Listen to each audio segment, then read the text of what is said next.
I just bought this controller. It's called the Raiju V3 Pro, and it's the first PS5 controller I've ever seen that has 6 paddles on it. So I spent $220 and bought one myself to see if this thing can become my new favorite Pro controller. And what this price tag gets you is this. Right off the bat, we can see that this is a controller made specifically for PS5 and PC. It's officially licensed by PlayStation. So let's go ahead and open this thing up. Okay, so after looking everything over, here's what this controller has. So first of all, we have the shape. We have the symmetrical thumbsticks for the typical PlayStation layout, but with the fatter body and the longer legs, it almost reminds me more of a Switch controller. However, in your hands, it actually feels massive. Like, I'm 6'3", I don't have tiny hands, but this controller feels pretty big even in my hands. However, I'll come back to the feel when I actually try it in game. Right now, it's just new. But for the features that will actually help you in game, first of all the buttons on this controller are tactile clicky buttons. The proper name for it is PBT action buttons, which basically gives each of these face buttons a mouse click feel, and you can even hear the difference. At the top center of this controller, this is a proper working touchpad, along with the share and options button. Basically all the buttons that the typical PS5 controller has, this will also have because it's licensed by PlayStation. We have the thumbsticks here, which feel pretty smooth. They have the textured grip on the outside, and these are interchangeable as well. So in the carrying case, we get 2 extra sticks, one taller normal stick and then one normal sized dome stick, and these are just attached magnetically, so they pop off very easily. So I'll go ahead and set this up with my preference of the dome stick on the left and the taller stick on the right. And along with these sticks being swappable, these are also TMR sticks. And if you haven't kept up with the thumbstick evolution over the past couple years, here's kind of the gist of it. So first of all, we have the standard PS5 controller by Sony, and these thumbsticks are your typical analog sticks. These sticks have the same feel that you're used to, but the issue is they get stick drift very easily. Typically, people are replacing their controllers every 3 to 6 months because of stick drift. So sometime around 2 years ago, third-party companies like Scuf put in these new modules, which these are Hall effect sticks. And these Hall effect sticks actually use magnets, so nothing can actually physically get stuck in there to cause stick drift. But the issue with Hall effects is they're not nearly as precise or as premium feeling as your typical analog sticks. So that now brings us to TMR sticks, which is what most Pro controller companies are now using. Even Scuf uses them, GameSir uses them, and our Razer controller here is also using these TMR sticks, which TMR basically takes the best parts of both of these sticks and combines it into one. So these are also magnetic thumbsticks where it's virtually impossible to get stick drift, but the magnets they use are actually way smaller than the Hall effect magnets, so you still get that really premium, precise feel of your typical analog stick. So now we'll move on to the back of the controller, which is where a lot of the Pro features come in, including our 6 paddles. And I feel like the back of the controller really shows its size. This is a pretty big controller, and you can see we have M3, M4, M5, and M6, which these are all textured extra buttons, which you can map to any button on the controller, or there's even a software aspect where you can map these to mouse and keyboard binds,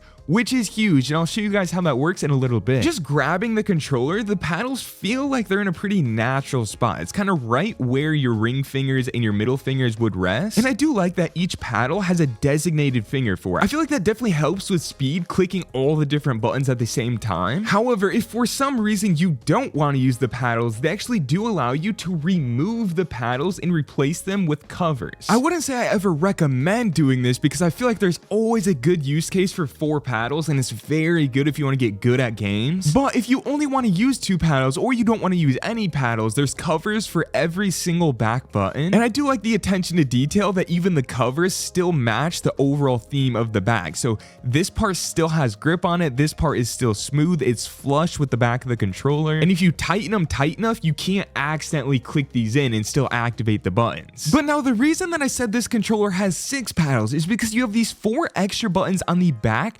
and then look at this, we have 2 extra buttons on the top as well. So you have your typical bumpers and triggers, and then you have these 2 extra buttons, which I just learned these are actually called claw grip bumpers. So the 2 ways to become as good as possible on controller are to either use paddles, which are these to click extra buttons on the back, or use claw grip, which is like this, and then you can click these buttons, I guess, with your middle fingers on claw grip. However, I don't see a reason why you couldn't play paddles and claw claw bumpers at the same time. This adds 6 extra buttons on your controller, and especially for modern games like Fortnite where you have to do so much on just your controller, that's actually really useful. And now there's one more feature to show off before I go and actually try this in-game, which might be my favorite of all. And it has everything to do with these little switches right here. So right here is your typical trigger. This is called an analog trigger. It functions kind of like a gas pedal does. So you can go all the way up and then you can slowly toggle it down further and further. And this is obviously good for like racing games where you need different pressure amounts. However, for fast-paced battle royale and FPS games, you can flip these switches. And this actually changes to a digital input, which is basically a mouse click. You get that really tactile, clicky feedback, and it barely presses down. So especially for those fast-paced games, you can spam it a lot faster. And I guess the one other feature that I glossed over too quickly is this grip, which actually feels very nice. It's more of a soft rubber texture, and I love that it wraps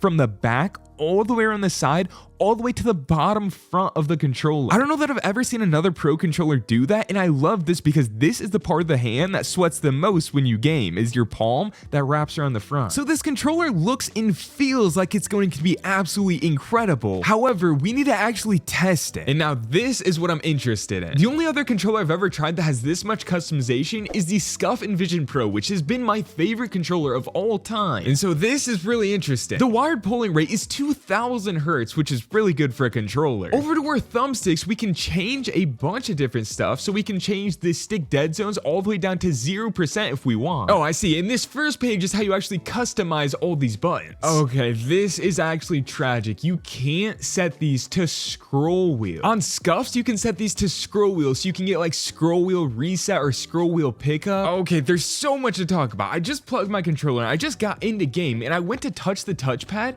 In this, look, it automatically switches me to a keyboard and mouse input, and the touchpad basically functions like a laptop mouse. So if you tap on it, it basically acts as a right click.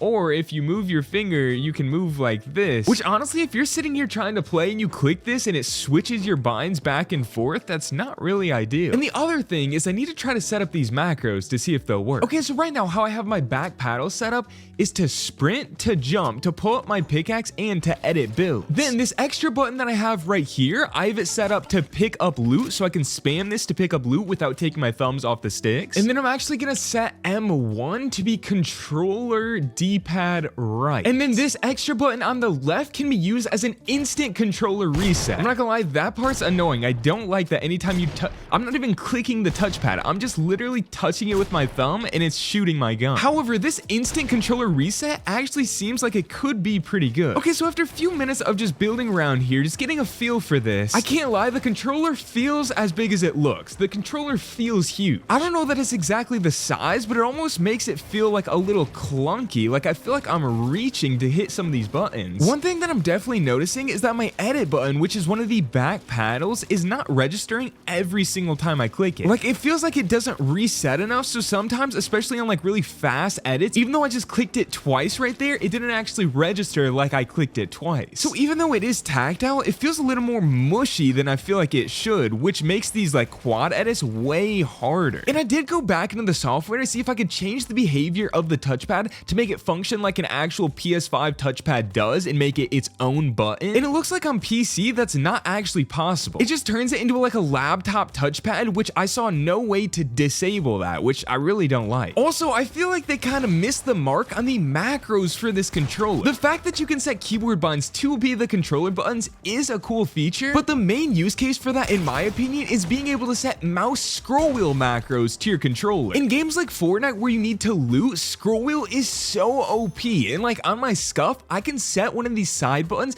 to be scroll wheel and instantly scroll wheel all the loot. And another useful reason to use scroll wheel instead of the actual keyboard functions is because at least in Fortnite, when you actually use your scroll wheel while playing on controller, it doesn't switch the input to keyboard and mouse. So like if I'm moving with my controller and then I just use my scroll wheel, it doesn't actually change my input. So I'm still on controller aim assist and everything. Versus if I use my controller and then I click a keyboard macro macro, it changes the input to a mouse and keyboard. And same thing with the touchpad. If I'm moving around and then I click my touchpad, it instantly changes it to mouse and keyboard input. And so if you're trying to play while using all your inputs at the same time, it can actually bug out your controller. And at random points, the game can bug you into getting stuck into the keyboard and mouse input, and I can't actually build or move or do anything. So because of that, the keyboard and mouse macros do not work nearly as well as you think they would. The reason this instant reset button works so well is because this is actually a controller function. And just from my quick testing, this is probably the most useful feature this controller will have. Giving you an extra button for that instant reset is absolutely huge. And I guess one thing you could do is come over here and set this to square.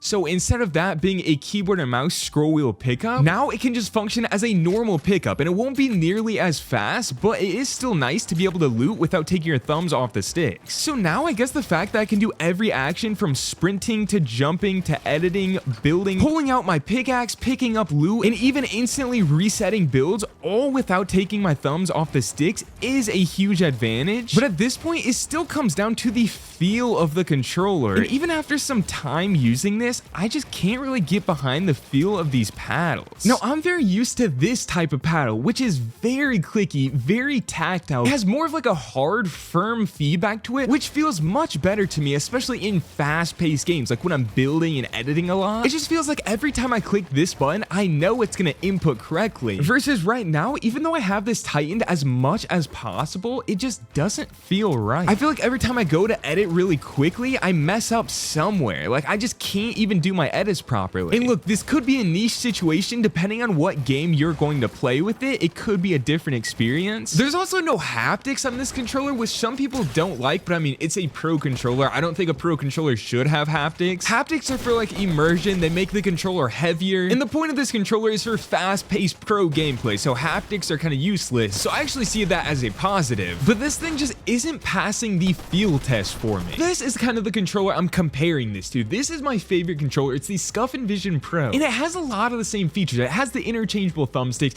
It has the analog versus digital triggers. It has 4 reprogrammable back paddles. It has 2 extra side buttons. And it also has software where you can map keyboard and mouse macros to the controller, which over here you can actually map mouse macros to the controller. So like if I drop all my loot, all I have to do is hold down this and it's instant scroll wheel pickup. When I'm doing a bunch of really fast builds and edits at the same time on this controller, it doesn't feel like my paddle's ever missing an input. And so you can see the builds and edits are just way more consistent. I don't mess up nearly as much. And I also think that the side buttons feel way more natural to press than the actual claw top buttons. So honestly, right now, the only thing that this Razer controller is doing better than this scuf is right now the Envision Pro does not have TMR thumbsticks. There's still the Hall effect modules, but every single other feature, I think it does a lot better than this Razer Raiju V3 does. However, the Envision Pro is only a PC controller, so I think for PC gamers, the Envision Pro is definitely still the best controller you can buy for gaming on PC. And if they ever add TMR thumbsticks to the Envision Pro, then that's just game over. That's the best controller. However, if you'd be getting this controller to play on PS5 with, then that's a little more tricky. This is the Scuf Reflex FPS, which is currently my favorite ever PS5 controller. However, this only has 4 paddles and it doesn't have the PBT action buttons,